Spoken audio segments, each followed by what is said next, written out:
உலகம் முழுக்க, பிரபஞ்சம் முழுக்க தெய்வம் பரவி இருக்கிறது. இங்கே இருக்குது, இங்கே இல்லைன்னு இல்லை.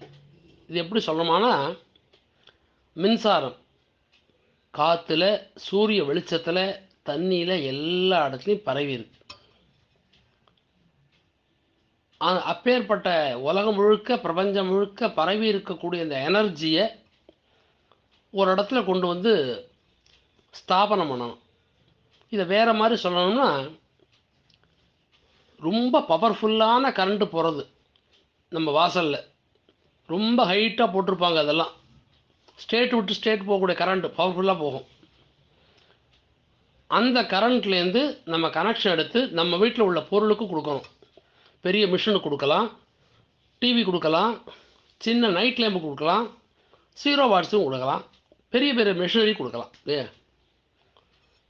அந்த கரண்ட்டை இந்த மிஷின்களுக்கெல்லாம் கொடுக்கறது சராசரியான மனுஷனால் முடியாது.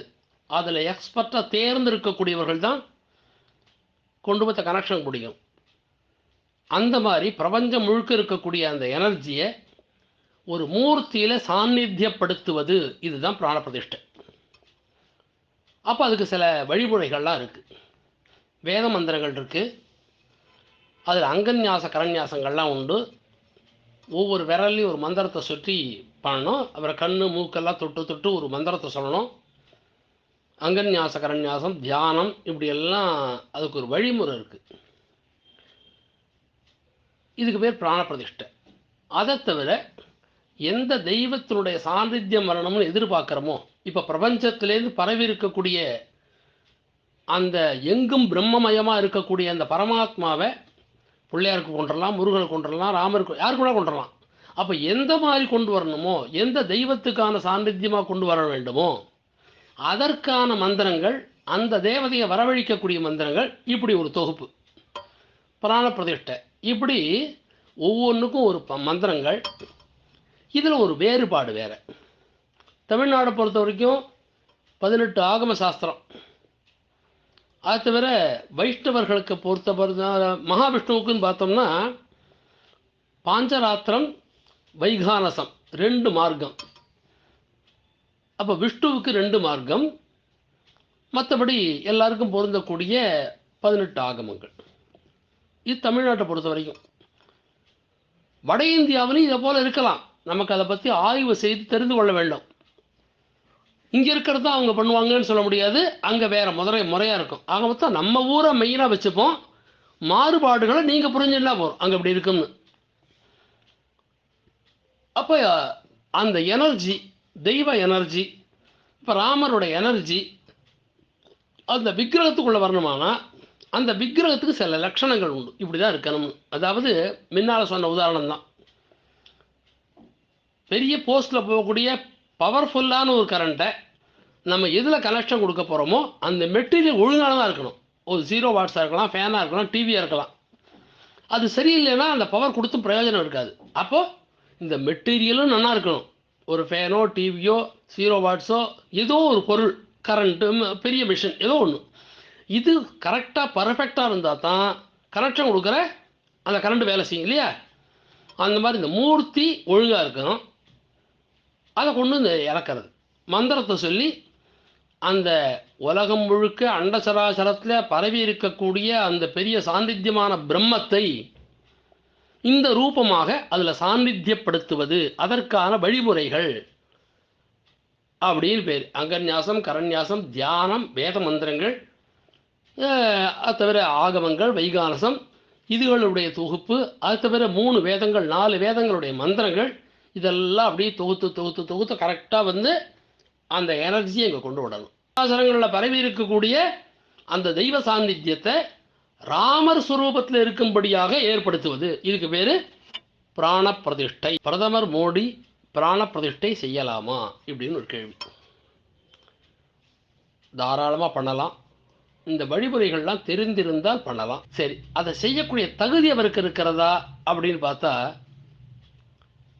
ஒரு யோகி எப்படி வாழ்வானோ அந்த மாதிரி வாழ்க்கை முறை. 3 தரம் சிஎம், 2 தரம் பிஎம். அவருடைய சொத்து எவ்வளவுன்னு பார்க்குறீங்க? உங்கள் ஏரியா கவுன்சிலருடைய சொத்து கூட அவர்கிட்ட இருக்காது. அதான் யோக நெறியோட வாழ்க்கை. ஆகார கட்டுப்பாடு. நார்மலாகவே அவர் கண்டதெல்லாம் சாப்பிட மாட்டார். 11 நாளைக்கு வெறும் இளநியை மட்டும் குடிச்சிட்டு உட்காந்துக்க போகிறார். எல்லாத்துக்கும் மேலே தெய்வ பக்தி, அவரை அசைக்க முடியாது. அப்பேற்பட்ட ஒரு தெய்வ பக்தி. சரி, மனைவி இல்லாதவர் பண்ணலாமான்னு ஒரு கேள்வி கேட்டிருக்கார் பூரி சங்கராச்சாரியர். எத்தனையோ சன்னியாசிகள் போய் பண்ணுறாங்களே, அவங்களும் மனைவி இல்லாதவங்க தானே, அப்போ சன்னியாசி பண்ணலாமா அப்படின்னு. பிரதமர் மோடி மனைவி இல்லாதவர் சொல்கிறாங்க. மனைவியை எந்த வயசில் பிரிஞ்சார்னு பார்த்துக்கணும். சின்ன வயசில் பிரிஞ்சத்துலேருந்து இது வரைக்கும் இன்னொரு பெண் பக்கம் நாட்டம் இல்லாமல் எந்த விதமான பொம்பளை விவகாரத்தையும் சிக்கினவே இல்லை. இதுக்கு உதாரணமாக பார்த்தா நம்மளுடைய 63 நாயன்மார்களில் திருநீலகண்டர் ஒருத்தர்.